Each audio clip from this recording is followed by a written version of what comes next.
Seja muito bem-vindo, seja muito bem-vinda a mais um Pílulas do Doutor Imposto de Renda.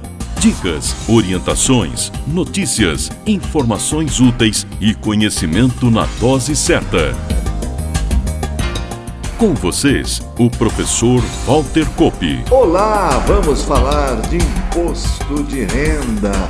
O assunto de hoje é o Carnê-Leão Web, que foi liberado para uso em fevereiro deste ano e que recentemente teve a liberação de novas funcionalidades, que na verdade já existiam no aplicativo anterior que você baixava e instalava em seu computador.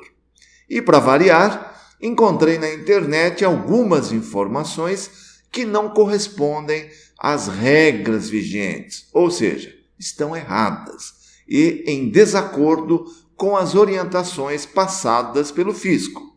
Claro, tenho que abordá-las. O uso do aplicativo Carnê-Leão Web não é obrigatório. É uma ferramenta disponibilizada pela Receita Federal, oficial, portanto, que facilita em muito o preenchimento do livro-caixa, quando permitido, e o recolhimento mensal do imposto. Mas você pode usar qualquer controle ou aplicativo para fazer isso, inclusive software de terceiros. Já o recolhimento do Carnê-Leão, que não por acaso se chama recolhimento mensal obrigatório, não é opcional para aqueles que se enquadrarem em alguma das condições que citarei neste episódio. Outra informação útil é que, embora online, embora logados nos sistemas da Receita, a escrituração mensal deve ser tratada como um rascunho, um controle em elaboração, ou seja, você não está ainda enviando ao fisco informações mensais, somente arquivando e calculando seus recolhimentos. O envio, e a partir daí os cruzamentos, só surgem quando você incorpora tudo o que lançou durante o ano à sua declaração de ajuste anual, saída definitiva do país ou mesmo declaração final de espólio. O aplicativo Carnê-Leão Web é acessado através do Centro Virtual de Atendimento ao Contribuinte, o nosso ECAC, na opção Meu Imposto de Renda, em seguida Declaração, ou também no menu Declarações e Demonstrativos. Portanto, para usar o serviço, você precisa estar logado. Falo agora das novas funcionalidades e depois relembro algumas regras e dicas sobre o assunto. A mais esperada delas, sem dúvida, é a importação dos dados através de um arquivo CSV, separado por vírgulas, conforme nome original em inglês, que é muito útil para profissionais que estão obrigados a individualizar cada recebimento, como, por exemplo, médicos, dentistas e outros profissionais da área da saúde, advogados e corretores e administradores de imóveis. Isso está lá na Instrução Normativa 1531, que é de 19 de dezembro de 2014. Nas orientações contidas na página da Receita na internet, estão todas as definições em relação aos campos a serem informados no arquivo, inclusive com o modelo que pode ser baixado, tanto para rendimentos como para despesas. O limite de linhas de registros para cada arquivo a ser importado é 1000, e você pode importar mais de um arquivo que será agregado ao aplicativo. Já na opção Demonstrativo, quando selecionada a opção Anual, estão disponíveis os botões que permitem a geração do livro-caixa em PDF para posterior impressão ou não, e também a impressão do próprio demonstrativo. Hora de lembrar algumas regras para o livro-caixa Carnê-Leão.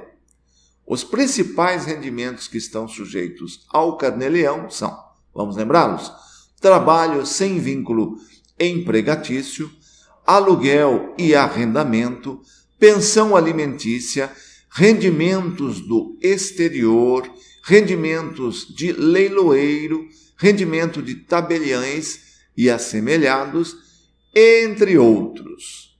No início do preenchimento, lá na identificação, quando se coloca o código da ocupação, é quando o sistema passa a solicitar os dados individualizados dos tomadores dos serviços, conforme disse há pouco, para aquele rol de profissões, de ocupações, que está lá na IN 1531.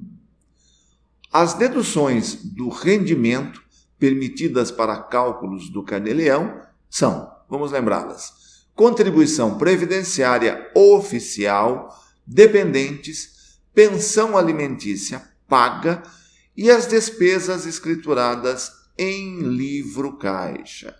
Somente podem escriturar livro-caixa os prestadores de serviço sem vínculo empregatício.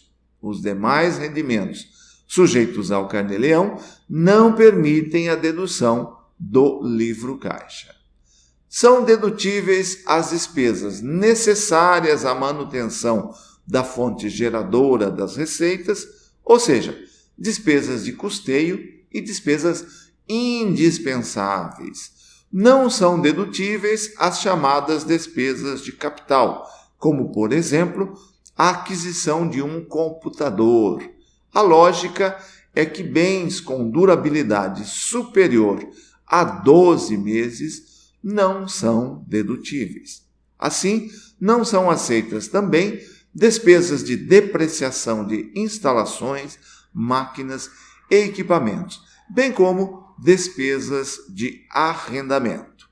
Outra dica importante é com relação a um profissional liberal que presta serviço em suas dependências, um médico, por exemplo, em seu consultório, mas recebe de pessoa jurídica. Ainda assim, esse profissional pode escriturar e deduzir as despesas do livro-caixa. Cito como exemplo um médico cooperado da Unimed, que recebe seu rendimento da cooperativa, mas atende em seu consultório. Este profissional vai escriturar o livro-caixa, ainda que todo o seu rendimento venha de um CNPJ. E falando em escrituração de despesas no livro-caixa, reforço que eventual excesso de despesas de um mês pode ser compensado com o rendimento do próximo mês. Entretanto, a compensação morre em dezembro, ou seja, não passa para o ano seguinte. E antes de encerrar, lembro que o Carnê-Leão deve ser recolhido até o último dia útil do mês seguinte ao do recebimento do rendimento. O não recolhimento até a data da entrega da declaração de ajuste anual enseja multa isolada de 50% do imposto que deveria ter sido recolhido mês a mês, ainda que o total do rendimento seja informado na declaração. Isso está previsto lá no inciso 2º do artigo 44 da Lei 9.430, que é lá de 27 de dezembro de 96. Agradecendo mais uma vez sua generosa atenção, prometo trazer mais um assunto relevante na próxima semana e conto, claro, com sua audiência. Até lá, valeu! Na próxima semana tem mais Pílulas do Doutor Imposto de Renda. Obrigado por ter ficado conosco.